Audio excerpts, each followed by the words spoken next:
2000 வருஷத்துக்கு முன்னாடி கண்டுபிடிக்கப்பட்ட ஒரு ஆன்டி ஏஜிங் ரகசியத்தை, அதாவது வயசாகாம இளமையாவே இருக்கிற ஒரு ரகசியத்தை இன்னைக்கு நாம பேச போறோம்னு சொன்னா உங்களால நம்ப முடியுதா? நிஜமாவே அது ரொம்ப ஆச்சரியமான ஒரு விஷயம்தான். ஆமா. ஏன்னா அது நீங்க சாப்பிடுற உணவை பத்தியோ இல்ல முகத்துக்கு பூசுற கிரீம்களை பத்தியோ கிடையாது.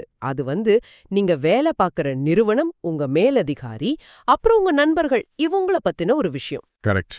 சோ இந்த ஒரு ஆழமான அலசலுக்கு, உரையாடலுக்கு உங்களை வரவேற்கிறோம்.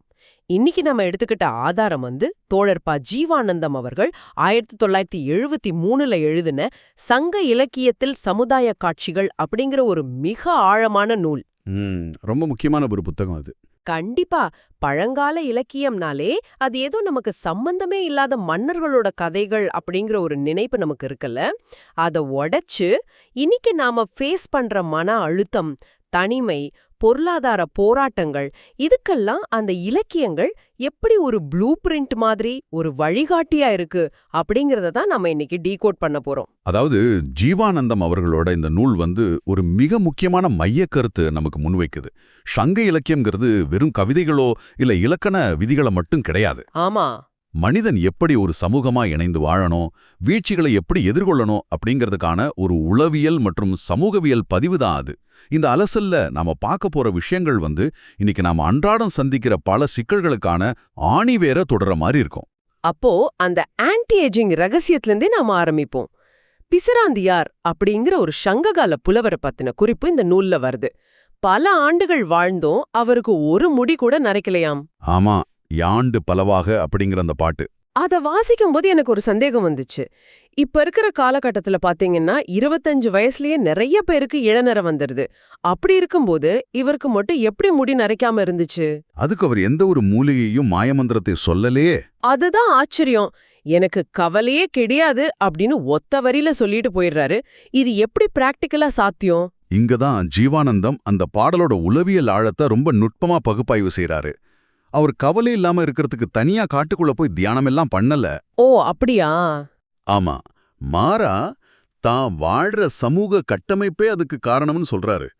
அறிவில் சிறந்த மனைவி, நல்ல குணமுள்ள குழந்தைகள், குறிப்பறிந்து செயல்படுற பணியாளர்கள், அப்புறம் எல்லாத்துக்கும் மேலா அறம் தவறாத அரசன். அப்போ சுத்தி இருக்கிற சிஸ்டம் சரியா இருக்கு. எக்ஸாக்ட்லி.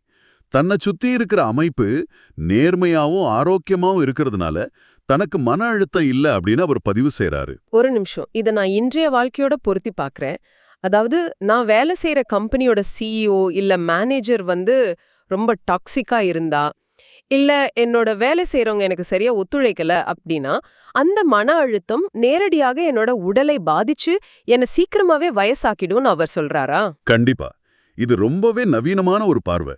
இன்னைக்கு நவீன அறிவியல் சொல்ற அல்லோஸ்டாட்டிக் லோடு, அதாவது உடலின் தேய்மானம் பத்தி தான் அவர் பேசியிருக்காரு. வாவ், அந்த காலத்திலே இதை யோசிச்சிருக்காங்களா? மனிதனோட தனிப்பட்ட நிம்மதி அவனோட குடும்பம் மற்றும் சமூகத்தோட நேர்மையில தான் அடங்கியிருக்கு. ஒட்டுமொத்த சமூகமும் ஆரோக்கியமா இயங்கும் போது தனிமனிதன் தன் உயிர் வாழ்விற்காக போராட வேண்டிய அவசியமே இல்ல. ஆமா, அந்த போராட்டம் இல்லாதப்போ ஸ்ட்ரெஸ் இருக்காது. கரெக்ட். அந்த பாதுகாப்பான சூழல் அவனோட பயாலஜிக்கல் கிளாக், அந்த உயிரியல் கடிகாரத்தையே நிதானப்படுத்துது அப்படிங்கிறது தான் இந்த நூல் நமக்கு உணர்த்துது. அப்படியானால் இந்த சிஸ்டம் சரியா இருக்கணும், சமூகம் ஆரோக்கியமா இருக்கணும் அப்படின்னா அது யாரோ ஒருத்தன் உருவாக்கணும் இல்லையா? ஆமா, கண்டிப்பா. எல்லாருமே எனக்கு சமூகம் பாதுகாப்பா இல்ல அப்படின்னு குறை சொல்லிட்டே இருந்தா அந்த சிறந்த சமூகம் எப்படி உருவாகும்? இந்த இடத்துல தான் இளம்பெருவழுதி பாடிய உண்டால் அம்ம இவ்வுலகம் அப்படிங்கிற பாட்டு ஒரு முக்கியமான விடைய தருது.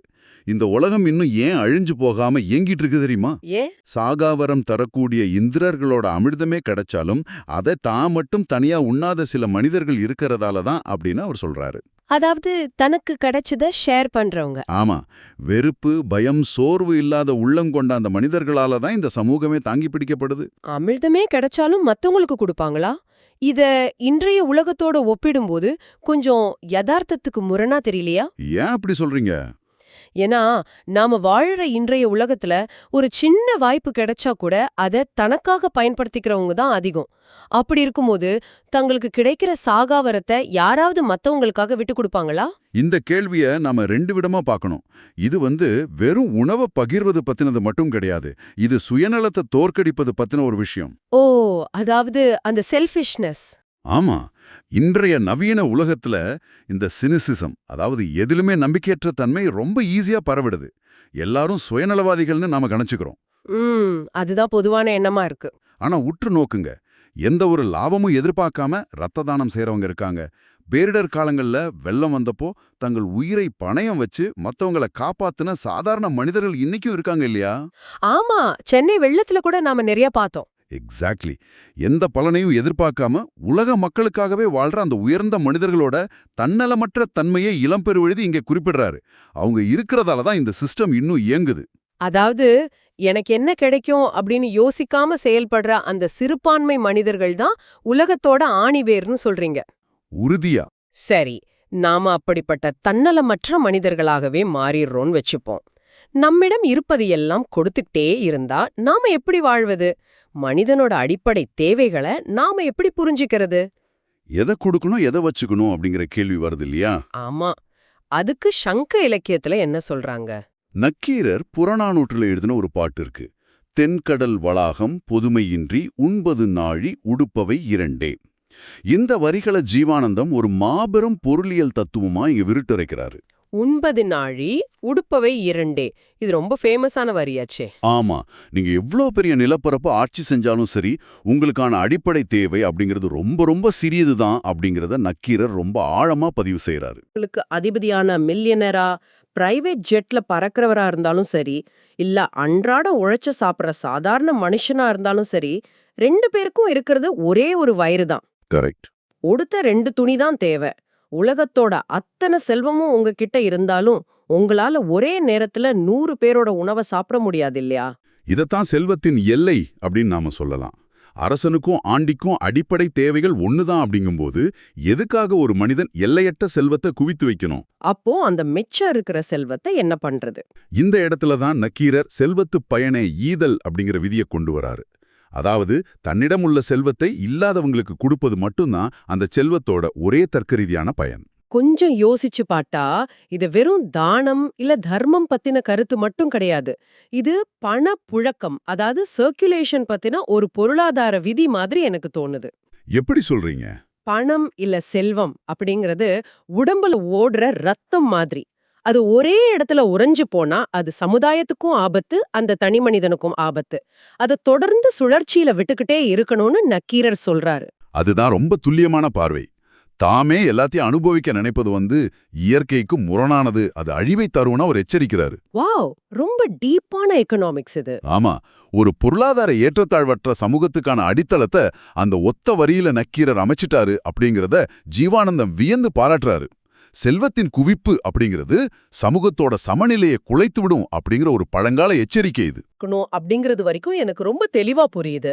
ஆனா நாம யார்கிட்ட நட்பு பாராட்டணும்? நம்ம சுத்தி எப்பேற்பட்ட மனிதர்களை நாம வச்சுக்கணும்? ஏன்னா நாம எல்லாத்தையும் கொடுக்க தயாரா இருந்தா நம்மள ஈஸியா பயன்படுத்திக்க நினைக்கிறவங்க வருவாங்களே. கண்டிப்பா வருவாங்க. இதுக்கு சோழன் நல்லுருத்திரன் கூறிய எலி மற்றும் புலி பத்தின உதாரணம் ஒரு சரியான ஃபில்டர் மாதிரி இருக்கும்னு நான் நினைக்கிறேன். ஆமா, சோழன் நல்லுருத்திரன் மனிதர்களோட இயல்ப விலங்குகளோட குணங்களோட ஒப்பிட்டு பேசுறாரு.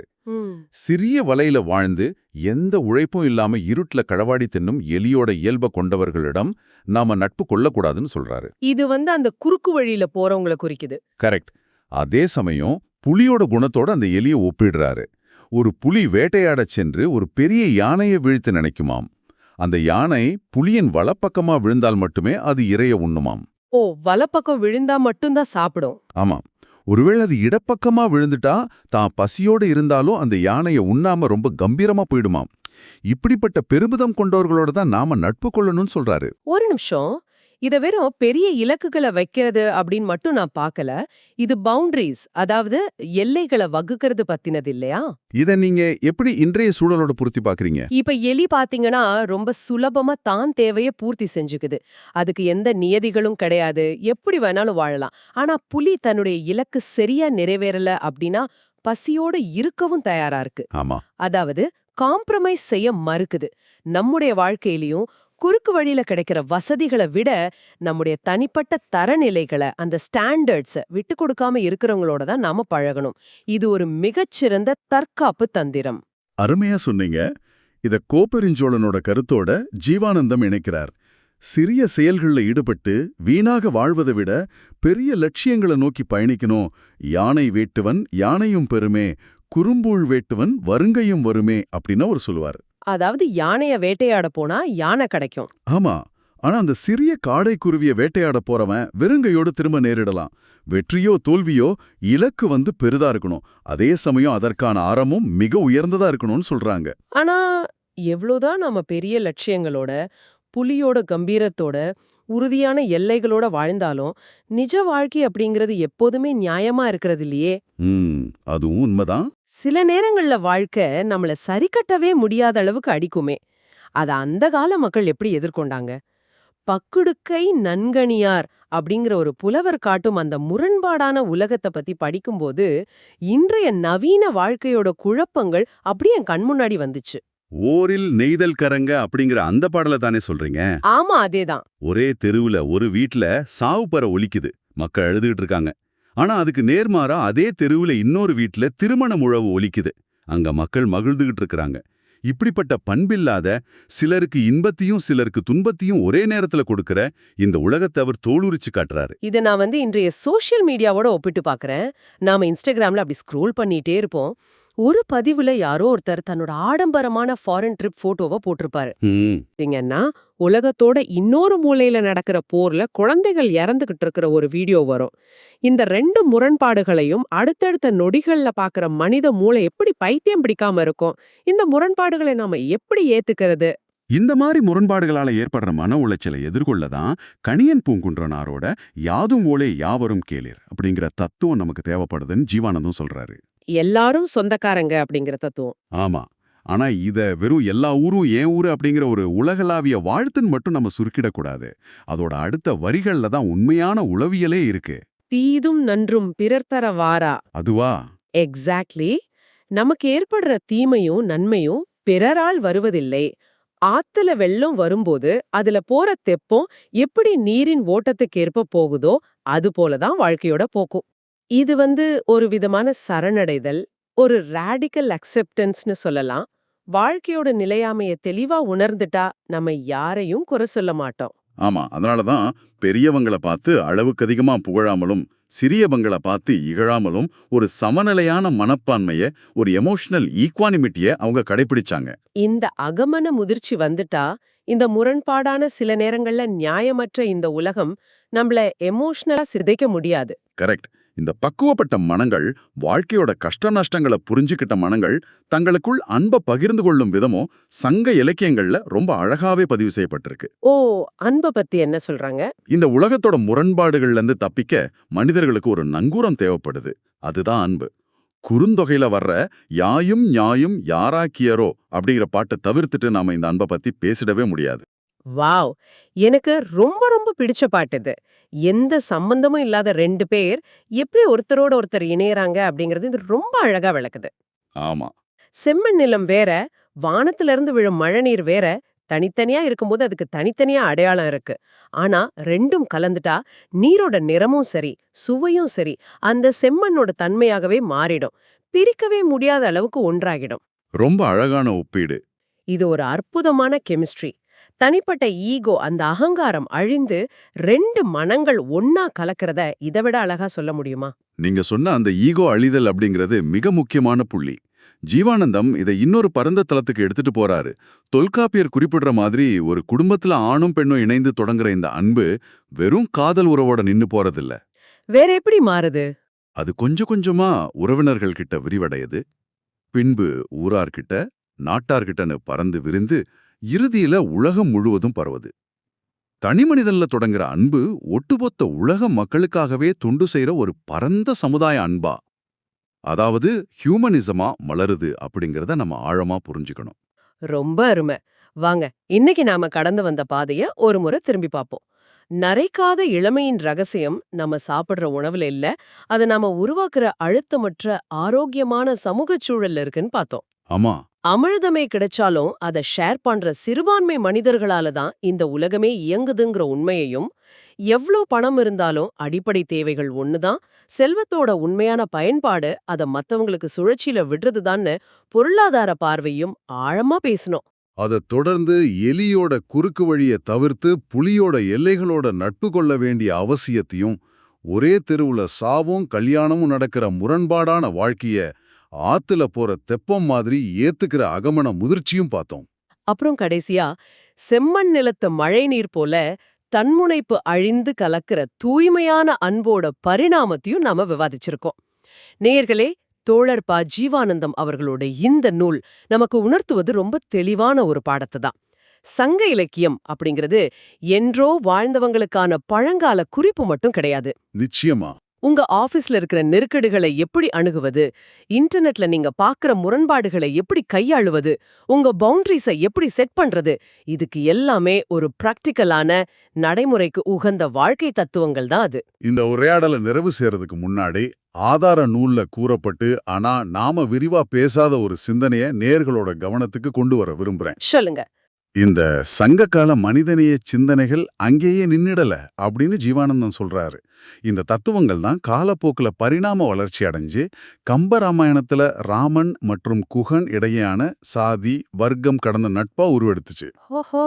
பின்னாடி நவீன காலத்துல பாரதியோட பாடல்கள்ல எல்லாரும் இந்நாட்டு மன்னர் அப்படிங்கிற ஒரு மாபெரும் ஜனநாயக குரலாவும் எதிரொலிச்சது. இத கொஞ்சம் நிதானமா யோசிச்சு பாருங்க நேயர்களே. 2000 வருஷத்துக்கு முன்னாடி விதையிடப்பட்ட அந்த மாபெரும் மனிதநேயம், அந்த பரந்த உளவியல் பார்வை, இன்னைக்கு நீங்க நுகரும் நவீன கலைப்படைப்புகள்ல, நீங்க பாக்குற சினிமாக்கள்ல, இல்ல நீங்க தினமும் ஸ்க்ரோல் பண்ற சோஷியல் மீடியாவுல எந்த அளவுக்கு உயிர்ப்போட இருக்கு? நம்மோட டெக்னாலஜி வளர்ந்திருக்கு சரி, ஆனா அந்த பழங்காலத்து உயர்ந்த தார்மீக மற்றும் உணர்வுபூர்வமான தரத்துக்கு இன்றைய நம்மோட சிந்தனைகள் ஈடு கொடுக்குதா? இந்த கேள்வியோட உங்களுடைய சிந்தனை பயணத்தை நீங்க தொடருங்க. ஏன்னா பழங்கால ஞானம் அப்படிங்கிறது நாம பின்னோக்கி போறதுக்கானது கிடையாது. அது நாம நிகழ்காலத்துல எதை தொலைச்சிருக்கோம் அப்படிங்கறத கண்டுபிடிச்சு முன்னோக்கி பண்ணிக்கிறதுக்கான ஒரு ஒளிவிளக்கு. இதை விட சிறப்பா இந்த அலசலை நாம நிறைவு செய்ய முடியாது. இந்த கேள்வியோடும் சிந்தனையோடும் இந்த உரையாடலை நாங்க இனிதே நிறைவு செய்றோம். மீண்டும் ஒரு அற்புதமான தேடல்ல சந்திப்போம்.